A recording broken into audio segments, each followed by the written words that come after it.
जय श्री कृष्णा। आज हम सुनेंगे दुबड़ी अष्टमी की कहानी। भाद्रपद माह के शुक्ल पक्ष की अष्टमी को दुबड़ी की पूजा करके इस त्योहार को मनाया जाता है। एक साहूकार था, उसके 8 बेटे थे। उसके बेटे बड़े हुए तो सबसे बड़े बेटे की शादी तय कर दी। मुहूर्त निकलवाया गया तो मुहूर्त दुबड़ी 8 का निकला।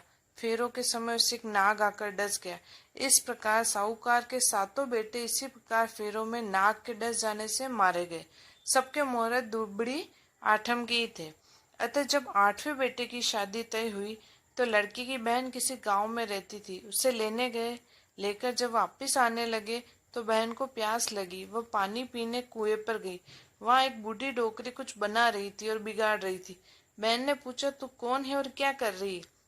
डोकरी बोली, मैं बे माता हूँ और एक साहूकार के 8वें बेटे की शादी है। 7 तो मर चुके हैं, 8वां अब मरने वाला है, सो उसके लिए ढकनी दे रही हूँ।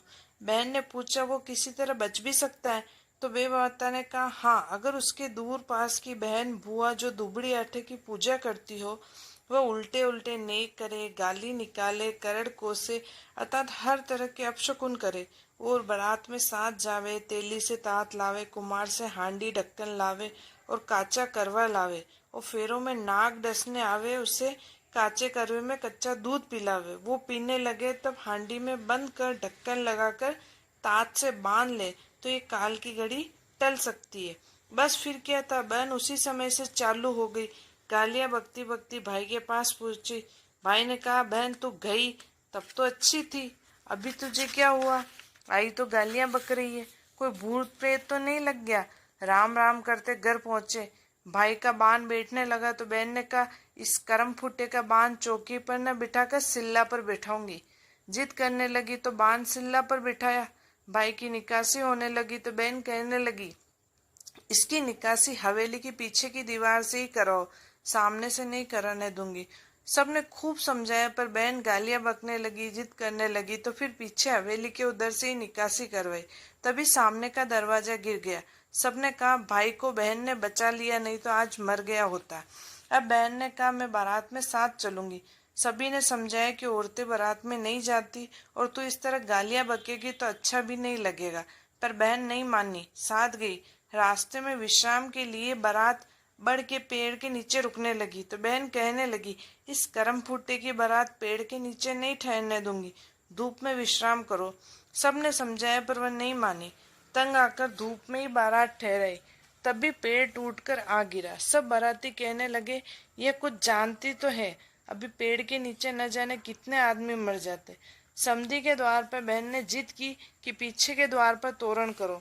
उसका तोरण सामने के द्वार पर नहीं करने दूंगी और आरती चौमुखी दीपक से नहीं करने दूंगी। जगमगाते खीरे की थाली भर के लाओ, उसी से आरती करेंगे। बारातियों से समधी से कहा, ये कहे वही करो। तोरण मारते वक्त सामने का दरवाजा गिर गया। आरती करते वक्त ऊपर से सांप आकर गिरा तो जगमगाते खीरे से जल गया। खीरे नहीं होते तो सांप दूल्हे को काट खाता। फिर बहन जिद करके फेरों में साथ बैठी। 2 फेरे होते ही सांप आ गया। बहन ने सांप के आगे कच्चा दूध का करवा रखवा दिया। सांप दूध पीने लगा तो बहन ने उसे तात से बांधकर हांडी में डालकर ढक्कन लगाकर घोड़े के नीचे दबा दिया और कहा, अब निश्चित होकर फेरे फरो। उसी समय नागिन आई और कहने लगी, पापन हत्यारन, छोड़ मेरे सांप को। बहन ने कहा, तू तो एक घड़ी ही दुख हो गई, मेरे तो 7 भाभी कब से दुखी बैठी है। सर्पनी ने कहा, जा उनको छोड़ा। इस प्रकार बहन ने 7 भाई जीवित करवा लिए, फिर सांप को छोड़ा। बहन अपने 8 भाई भाभीियों को लेकर बारात के साथ रवाना हुई। रास्ते में ही दुबड़ी आठे आ गई तो बहन ने कहा, सबको दुबड़ी आठों की पूजा करवाऊंगी, कहानी कहूंगी, पर तैयारी कैसे करूं? बहन ने गाड़ी रुकवाई तो नीचे उतरी तो देखा कि पाटा वहीं मंडा पड़ा है। बेर का पेड़ लगा है, भीगे मोठ है, पूजन की सब सामग्री पड़ी है। बहन ने 7 भाभीियों के साथ पूजा की, काटा पास कथा कही, फिर भीगे मोठ से सबने बायना निकाला। बहन ने भाभीियों से कहा, हमेशा भादो सुदी आठों की दुबड़ी की पूजा करना, काटा पासना, पूजा करना, कथा कहना। उधर साहूकार साहूकारनी छत पर चढ़कर बारात की राह देख रहे थे। तभी पनियारियों ने आके बताया कि स्वागत की तैयारी करो।